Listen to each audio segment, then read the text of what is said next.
and our hearts should break for them, we need to understand that there's literally no other path that was available to the Palestinian people for a Palestinian nation. Yet the world had to be shocked into waking up to the reality of Israel. The reality of Israel has been there in front of us for decades now. We knew how Israel behaves. We knew how Israel responds. I apologize for my dog, but That's okay. Sometimes my son's at the door knocking too.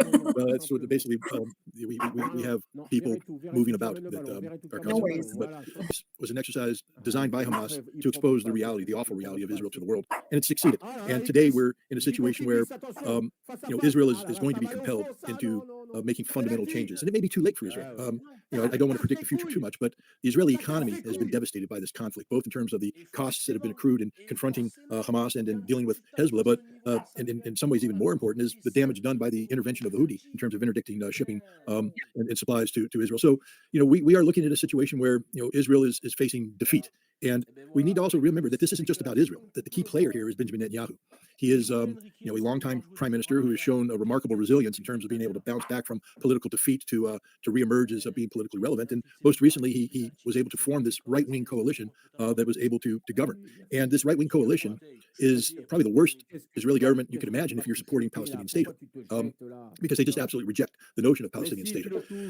Now this conflict has happened, and remember, this October 7th attack by Hamas is a horrible embarrassment for Benjamin Netanyahu and the Israeli security establishment. And under normal circumstances, he wouldn't be governing. I mean, this is how bad of a failure this was. But because Israel has committed heavily into its military operation against Hamas, Benjamin Netanyahu has been able to redefine himself as a wartime leader.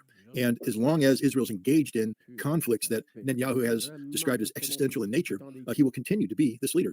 Why is it important for him to do this? Because normally political leaders, when confronted with the array of failures that Benjamin Netanyahu has been confronted with, would step aside. Netanyahu can't. You see, he has hanging over his head the sword of Damocles, so to speak. It's he's been accused of massive corruption charges. One of the main things he tried to do early on, you remember, there's huge demonstrations in the streets in Israel before October 7th, demanding the ouster of Benjamin Netanyahu because he tried to change Israeli basic law so that his political supporters could control the Knesset, which would then control the judiciary, which then would be organized in a way that would never hold Benjamin Netanyahu to account for the crimes he and his wife have committed. This gambit failed, and so now Netanyahu knows that if he steps down, he's going to jail for the rest of his life. And so the only way Netanyahu remains viable as an individual with freedom is to stay in power. And the only way he can stay in power is to continue to promote conflict. And this is why we see Israel flexing against Hezbollah, and we see the most recent Israeli attack against the Iranians in Damascus. And this was a deliberate attack. I think everybody should understand that this was a specific target based upon very specific intelligence. Israel knew that they were striking a diplomatically protected facility. They knew that this would bring about international outrage, and they knew that it would prompt an Iranian response. And yet they did it anyways, which shows you the level of desperation that Benjamin Netanyahu has. Now we wait for the Iranian response. What do you think that would be? Well, first of all, we have to question when it would be.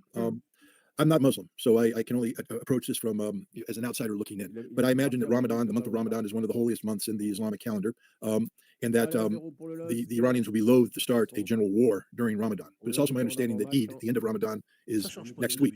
And so what I see right now is that the Israelis are in a panic. They've evacuated cities, they've evacuated towns, they're on high alert. It's in Iran's interest to keep Israel in a state of panic for some time now. It's very expensive for Israel, and it wears them down. It exhausts them. And I think that the Iranian response may wait until after Eid. Now, as soon as I say this, the Iranians are going to launch missiles, and everybody will say, "Oh, you're wrong." You asked me my assessment.